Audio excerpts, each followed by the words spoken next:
let's assume that you're here now, but you want to move on, and whether that's in a next job or in a promotion, but you're ready for the next step in your career. So for the ease of the conversation, let's say you're looking for your next job. This means that the first thing you need to work on, or you need to do, the first, second, and last thing, is networking. Networking is the most important thing, because if nobody knows you, you can have the best bio in the world, you can have the best online presence in the world, but if nobody knows you, nobody talks about you. So the networking is key. So how do we network? We're in a business meeting. Let's say the people who are here, let's say we would be meeting in person and we would have enough time for everybody to introduce themselves. Or we meet and say, hi, Carlo, I'm Anouk. Hi, Anouk, I'm Carlo. What do you do? I just shared my story with you. So my story, I practice it, so it's very intentional.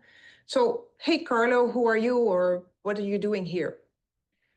That's the moment where you have 30 seconds to impress me with your story. So in the networking, you need your story. And we'll talk further down today about how to build that story. But having that story ready at 3 a.m., doesn't matter what time of the day or night. Carlo, what's your story? Here you go, 30 seconds. Because once you tell your story, and I say, next week, I'm talking to Ryan, and Ryan says, hey, I had this great opportunity. I say, oh, wait a minute. I spoke to Carlo last week. He would be really great for the job. Oh, says Ryan, why is that? Well, because you told me your story, I know the things that you want to be known for. So I can tell Ryan. Very easy. If you would have given me your resume or what you've done and where you worked, etc., I cannot remember that because that's not memorable. So I need that memorable short story of Carlo so I can talk to Ryan about Carlo. And then Ryan says, wow, that's great. Let me go online and check out if what you're saying about Carlo actually checks out. So he goes, and there's where your online presence comes in. So Anouk talked about Carlo, great, interesting stuff. Let me Google, I see his LinkedIn. Yeah, it's kind of okay, not really impressive. Beyond LinkedIn, I don't really find anything. I'm not so sure if what Anouk told me actually is true.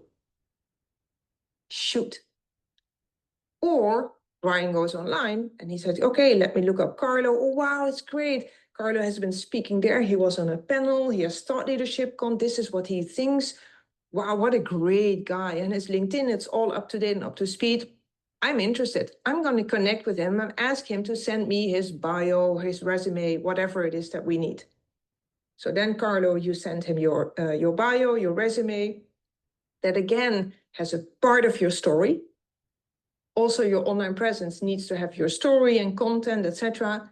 Also, your resume and your bio is not just, let's say, the facts, but that first paragraph of your bio you can really use to share part of your story.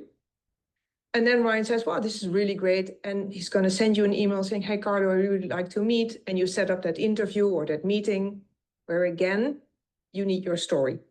So you see in this process of achieving your next goal, you need your brand, your identity, your story. That's what you need, and your online presence throughout the process.